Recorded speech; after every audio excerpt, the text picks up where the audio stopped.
Assalamu alaikum, dear viewers. Today we will discuss lecture number 3, chapter number 8, aliphatic hydrocarbon. मैं last lecture में आपको बता चुका हूँ कि हमारे पास जो कंपाउंड्स होते हैं, जैसे ये 1 2 3 4 कार्बन, 5 कार्बन और एक ब्रांच, 1 2 3 4 कार्बन, 5 6 ये ब्रांचेस। कॉमन नेम पढ़ रहे थे तो उसमें मैंने बताया था कि अगर हम लोग कॉमन नेम को देखें तो इस कंपाउंड का नाम भी आइसोहेक्सेन ही बन रहा है और इसका भी आइसोहेक्सेन ही बन रहा है। इस तरह की प्रॉब्लम जो है वो कॉमन नेम में काफ़ी ज़्यादा आती है, जिसकी वजह से एक क्लैरिटी नहीं आ पाती कि आया हम आइसोहेक्सेन जब कहते हैं तो उससे मुराद ये है या ये है, क्योंकि इन दोनों कंपाउंड की फिजिकल और केमिकल प्रॉपर्टीज़ डिफरेंट है, पर नाम सेम बन रहे हैं कॉमन नेम के हिसाब से। तो फिर एक नई कमेटी जो है वो तश्कील दी गई, उसका नाम था IUPAC, international union of pure and applied chemistry, जिसने रूल्स बनाए। रूल्स के तहत नाम दिए गए। उन रूल्स के तहत जब नाम दिए जाते थे तो हर कंपाउंड का डिफरेंट नेम आता था। इसका मोटो ही ये था, each different compound should have a different name. लेकिन IUPAC नेम हम वैसे ही तरतीब से पढ़ेंगे, जैसे अल्केन, फिर अल्कीन और फिर अल्काइन। पर इनको पढ़ने से पहले, यानी हम अगर IUPAC नेम पढ़ना चाहते हैं, चाहे अल्केन का, चाहे अल्कीन का या अल्काइन का, हमें थोड़ा सा पता होना चाहिए अल्काइल ग्रुप के बारे में। अल्काइल ग्रुप क्या होता है, इसको हम रिप्रेजेंट करते हैं R से, जनरली R ग्रुप से। और ये एक कंपाउंड नहीं है, ये ग्रुप है। ठीक है जी, ये अकेला एग्जिस्ट नहीं कर सकता। ये कैसे बनता है कि अगर आप लोग अल्केन लें और उसमें से एक हाइड्रोजन निकाल दें तो बाकी जो चीज़ बचेगी वो बचेगा अल्काइल। ठीक है जी। अब आप अगर गौर करें तो अल्केन के एंड पे ANE आया है और अल्काइल के एंड के ऊपर YL आया, बाकी अल्क अल्क सेम है। इसका मतलब है नाम बनाना बड़ा आसान होगा। आपने जस्ट अल्केन का जो नाम होगा उसका ANE उतार के YL लगा देना होगा। जैसे सबसे पहले आपके पास है मीथेन, सबसे छोटा मेंबर अल्केन फैमिली का, CH4। अगर हम उसका 4 में से एक हाइड्रोजन उतार दें तो जारी बात है कार्बन की एक वैलेंसी कम है, एक वैलेंसी खाली है। इसका नाम क्या होगा? इसका नाम होगा मीथेन से मेथ रहने दो, सिर्फ जो ANE है उसे उतार के YL लगा दो उसकी जगह, तो बन जाएगा मीथाइल। ऐसे ही ये पहला अल्काइल ग्रुप है, मीथाइल। उसके बाद हम देखते हैं इथेन। इथेन ये है CH3 CH3, ये अल्केन है इथेन। इसमें से अगर हम क्या करें, दोनों साइड में से किसी एक साइड से एक हाइड्रोजन निकाल दें तो ये जो चीज़ बन जाएगी, ये बन जाएगा इथेन से इथाइल ग्रुप। ठीक है जी, ये इतना जो ग्रुप है ये इथाइल है, ये इतना जो ग्रुप है ये मिथाइल। आप देखें इसमें कार्बन की वैलेंसी पूरी नहीं है, इसलिए ये कोई कंपाउंड नहीं है, ये किसी कंपाउंड का छोटा सा हिस्सा हो सकता है, ये ब्रांच हो सकती है, ये मिथाइल और इथाइल। लेकिन अभी आपको सिर्फ मिथाइल इथाइल ही नहीं याद करने, आपको और भी याद करने हैं।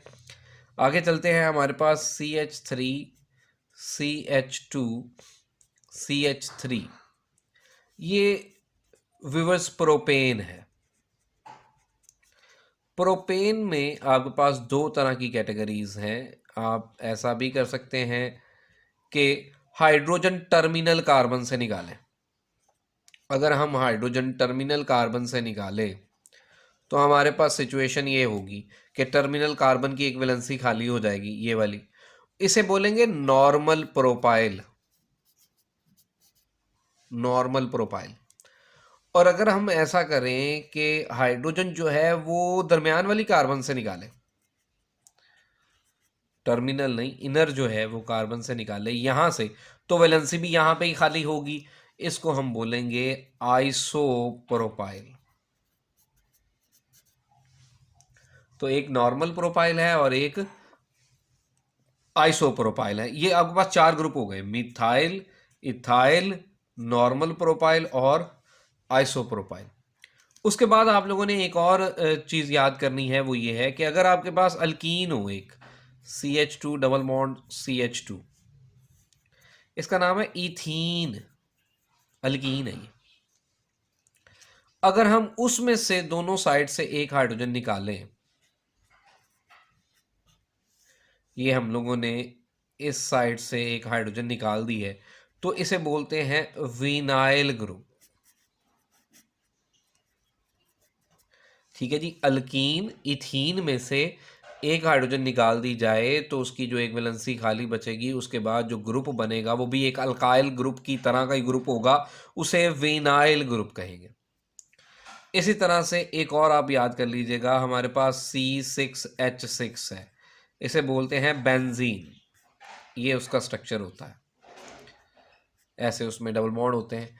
आपको पता होगा, आप लोगों ने मैट्रिक में भी पढ़ा हुआ है, तो छोटी क्लासेस में पढ़ा होगा कि यहाँ पे हर कार्बन के साथ एक एक हाइड्रोजन है, 6 कार्बन और 6 हाइड्रोजन। अगर हम ऐसा करें कि इसकी बाकी हाइड्रोजन लगी रहने दें, किसी एक कार्बन से, किसी भी, क्योंकि सारी कार्बन एक जैसी है, किसी एक कार्बन से एक हाइड्रोजन निकाल लें तो ये भी अल्काइल की तरह का ग्रुप बनेगा, इसे फिनाइल ग्रुप कहते हैं। ठीक है जी, तो CH3 जो है वो मिथाइल ग्रुप है, CH3CH2 इथाइल ग्रुप है। और अगर प्रोपेन से हाइड्रोजन निकालें, टर्मिनल से निकालें तो नॉर्मल प्रोपाइल, दरमियान से निकालें तो आइसोप्रोपाइल, इथीन से हाइड्रोजन निकालें तो विनाइल ग्रुप, और अगर बेंजीन से हाइड्रोजन निकालें तो फिनाइल ग्रुप जो है वो आपके पास बनेगा। ठीक है जी। अब अल्काइल ग्रुप पढ़ने के बाद अगर आप लोगों ने वो याद कर लिए हैं तो फिर देखिएगा कि हम लोगों ने इसे किस तरह से यूज़ करना है इन IUPAC नॉमनक्लेचर, इस कमेटी का जो नॉमनक्लेचर है उसमें, जो कि बेसिकली IUPAC नॉमनक्लेचर है ऑफ अल्केन।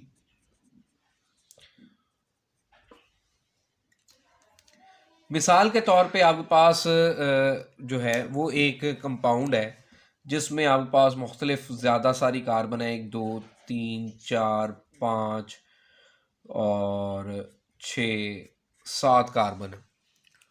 ठीक है जी, इसे हेप्टेन कह सकते हैं या आइसो हेप्टेन कह सकते हैं बेसिकली, लेकिन हम लोगों ने अब कॉमन नेम नहीं लेना।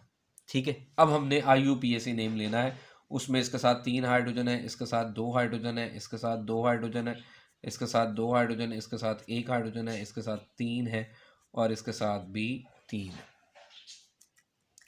ठीक है जी, अब ये एक कंपाउंड है, उसका IUPAC नेम लेना है। देखो एक बात याद रखना कि अगर आपके पास इसमें ब्रांच नज़र आ रही है, अगर ब्रांच मौजूद ना हो तो फिर हमें रूल्स की ज़रूरत ही नहीं पड़ती। हमें पता है एक कार्बन वाला मीथेन है, 2 वाला ईथेन, 3 वाला propane, butane, pentane, hexane, heptane and so on, ये चलते जाते हैं।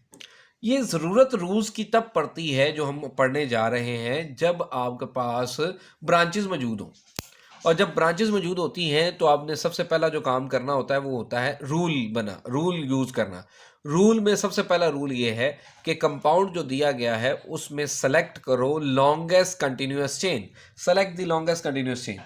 वो कौन सी होगी कि आपके पास ये कंपाउंड है, इसमें सीधे ही चले जाओ या सीधे जाते जाते नीचे चले जाओ। जाना उस तरफ है जिस तरफ चेन के अंदर जो आपने सेलेक्ट की है उसमें ज़्यादा से ज़्यादा कार्बन आ जाए।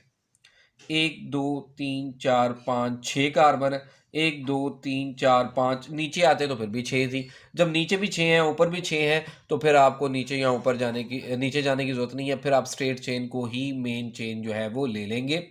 अगर नीचे वाली लंबी होती तो फिर आपने नीचे वाली ही लेनी थी, जो ज़्यादा लॉन्गेस्ट होगी that will be your parent chain, और इसको हम बोलेंगे पेरेंट अल्केन। ठीक हो गया जी। इस पेरेंट अल्केन या पेरेंट चेन के अलावा जो बाकी कार्बन बाहर रह जाएगी ना, वो कहलाएगी ब्रांच, या उसे कहेंगे सब्स्टिट्यूएंट। ब्रांच या सब्स्टिट्यूएंट कहेंगे। और हमेशा ब्रांच उन्हीं में से होगी जो मैं अभी आपको पढ़ा के आया हूँ, alkyl group, methyl, ethyl, propyl, normal propyl, isopropyl, vinyl, phenyl, इनमें से कोई होगा। ठीक है जी, ये ब्रांच सेलेक्ट कर ली, ये ब्रांच है, ये पेरेंट अल्केन है। अब क्या करना है, नंबरिंग करनी है। अगला रूल ये है, नंबरिंग जब आप लोगों ने करनी है तो नंबरिंग आपने उस तरफ से करनी है जिस तरफ से ये ब्रांच नज़दीक है। देखो चेन के दो हिस्से हैं, दो सिरे हैं, एक ये एंड है, एक ये एंड है, एक ये सिरा है, एक ये सिरा है। तो ये वाले सिरे से ब्रांच नज़दीक है, इसलिए आप यहाँ से नंबरिंग करोगे। Number 1 carbon, number 2 carbon, 3 carbon, 4, 5 और 6 कार्बन, नंबरिंग कर दी। उसके बाद अब आप लोगों ने क्या करना है, आप लोगों ने ये देखना है कि ये एक ब्रांच जो है ये अल्काइल ग्रुप है। कौन सा अल्काइल ग्रुप है भाई? ये मिथाइल है। बेशक देख लो आप इसे, इसे जो मैंने अभी पढ़ाए हैं आपको अल्काइल ग्रुप, उसमें से देख लो ये मिथाइल है। अब आपने क्या करना है, सबसे पहले एक फार्मूला को फॉलो करना है। वैसे ये बुक में वर्डिंग की सूरत में लिखा हुआ है कि पहले क्या करना है, फिर क्या करना है, फिर क्या करना है। मैंने आपको एक फार्मूला की शक्ल दे दी है कि सबसे पहले आप लोगों ने लिखना है नंबर ऑफ सब्स्टिट्यूएंट, कि सब्स्टिट्यूएंट का नंबर क्या है। उसके बाद एक छोटी सी डैश लगानी है, इसे हाइफन कहेंगे। फिर आपने लिखना है सब्स्टिट्यूएंट का नेम, नेम ऑफ सब्स्टिट्यूएंट।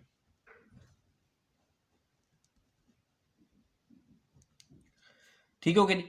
उसके बाद आप लोगों ने नेम ऑफ, ये देखो इसका ये CH3 है ना, ये ब्रांच है, इसका नंबर लिखना है 2। उसके बाद हाइफन लगाना है, फिर इसका नाम लिखना है, इसका नाम है मिथाइल। उसके बाद आपने क्या करना है, ये जितनी कार्बन चेन के अंदर है सिर्फ उतनी कार्बन वाली पेरेंट अल्केन वो कहलाएगी, उसका नेम लिख देना है। ठीक है जी, नेम ऑफ पेरेंट अल्केन। ठीक है, हम इसे इम्प्लीमेंट करते हैं। हमारे पास क्या है जी, सबसे पहले ये जो ब्रांच है उसका नंबर क्या है, उसका नंबर ये है 2। तो पहले लिखें 2। उसके बाद हाइफन लगाना है, हाइफन लगा दिया। नेम ऑफ सब्स्टिट्यूएंट, इस सब्स्टिट्यूएंट का नाम क्या है, मीथाइल, मिथाइल लिख दिया। ठीक है, उसके बाद बगैर किसी स्पेस वगैरह के, कोई स्पेस नहीं लगानी, कोई हाइफन नहीं लगाना, कुछ नहीं लगाना, पेरेंट अल्केन का नाम लिख देना है। पेरेंट अल्केन कौन सी, ये इसमें देखो चेन में कितनी कार्बन है, 6। 6 कार्बन वाली अल्केन का नाम होता है हेक्सेन। आपने अब इसे हेप्टेन नहीं कहना, हेक्सेन कहना है, क्योंकि आपने ब्रांच को काउंट नहीं करना, सिर्फ जो स्ट्रेट चेन के अंदर कंपाउंड आए हैं उन्हीं को काउंट करना है। तो इसका नाम हो जाएगा 2 मिथाइल हेक्सेन। ठीक है, अगर इसमें 5 कार्बन होती चेन में तो पेंटेन, 6 होती तो हेक्सेन 7 होती तो हेप्टेन। आपने सिर्फ कार्बन चेन की गिननी है, जो चेन से बाहर निकल गई हैं कार्बन उनको नहीं गिनना। तो ये था हमारा थोड़ा सा अल्केन का, बिल्कुल एक एग्जांपल के साथ मैंने एलाबोरेट किया है। इंशाल्लाह बाकी अल्केन का मुकम्मल जो है वो नॉमेनक्लेचर IUPAC वो मैं इंशाल्लाह नेक्स्ट वीडियो में बताऊंगा। तब तक के लिए अल्लाह हाफिज़।